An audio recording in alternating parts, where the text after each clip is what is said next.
"100 years ago, the pioneers pushed west. But here in these mountains, some of them stayed to farm the fertile land, to live well by axe and gun and plow. Now the land is no longer rich. The crop is smaller every year, but the people remain, hemmed in by the mountains, cut off from the changing world outside. The men who first broke the land planted corn. Today, corn is still the only crop. The forests are gone now. The cornfields dot the hillsides where once there were hickory and chestnuts. Men who logged off the forests are dead, their graves on the crest of the hill. But the land remains, and the sons of the men who cleared it still plant the corn from the same old seeds.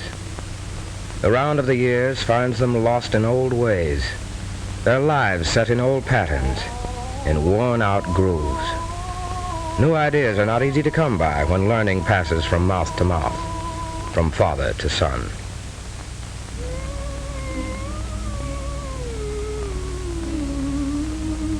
Poor man, come tell to me true, how you maintain your family, your children who are small. How you maintain your family and how you bring them through, and nothing but your labor to maintain them at all.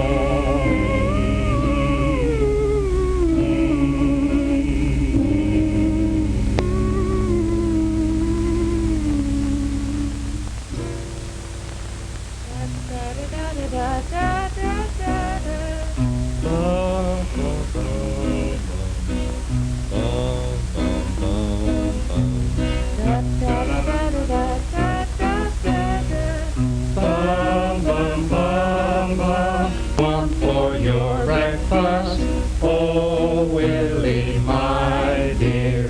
What do you want for your breakfast, oh Willie, my dear? I don't want nothing, mother.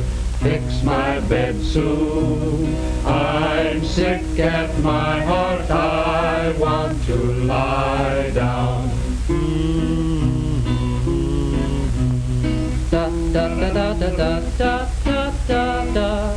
Ba ba ba ba ba ba ba. Da da da da da da da da da. Ba ba ba ba. What do you want for your breakfast? Oh, Willie, tell me. What do you want for your breakfast? Oh, Willie, tell me. I don't want nothing, mother. Fix my bed soon. I'm sick at my heart. I want to lie down.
Corn and pork, corn pone and pork sausage and pork gravy.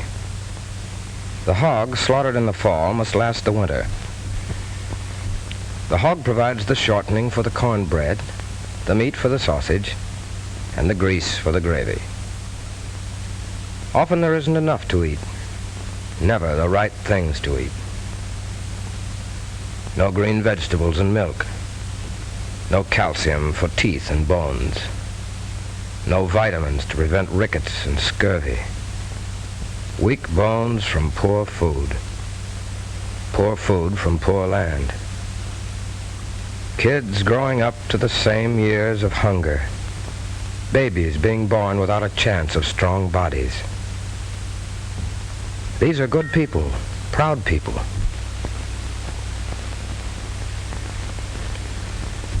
Sons and daughters of pioneers, cousins of the people who built America.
This is the school.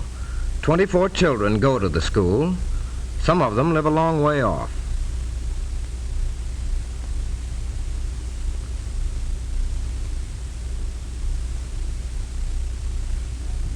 In the spring, there is mud. In the winter, there is snow.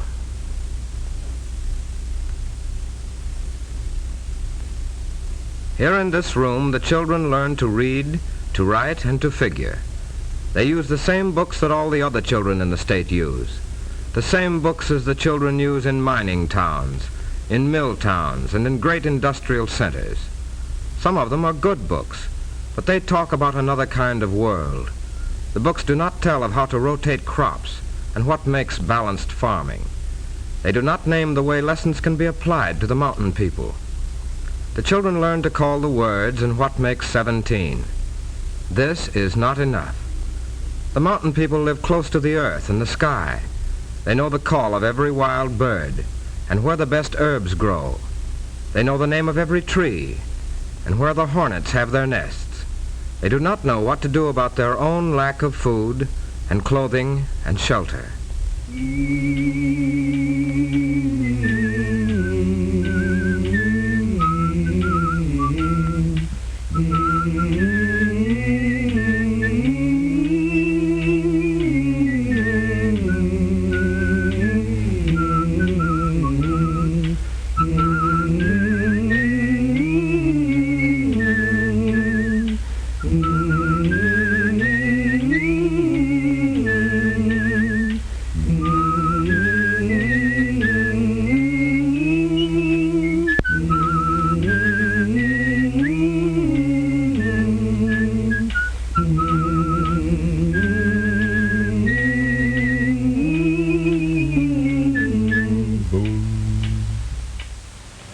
There's no doubt of it, said Mr. Curtis one day, that one of the greatest factors in success is for a young fellow to learn thief, thrift, and learned it in his early days.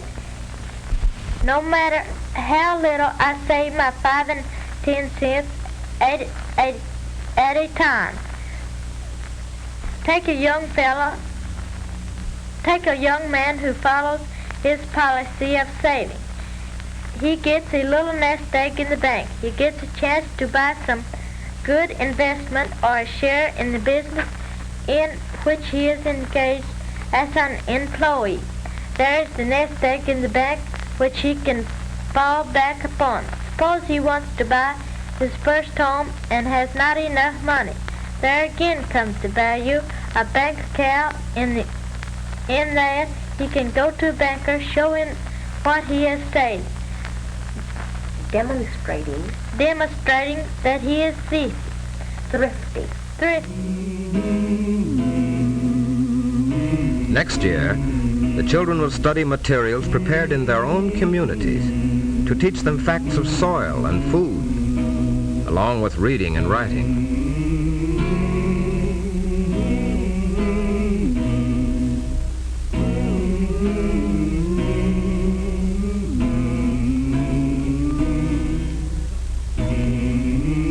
Somehow, some way, the old folks manage to get along. But the children must learn a new way. The land is tired of corn, but small plots of it could be enriched for raising vegetables.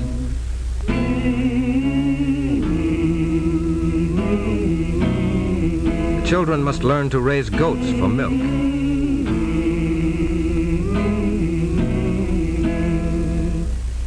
They must learn to reforest the hills. It's too late now for the old ones. The children must learn.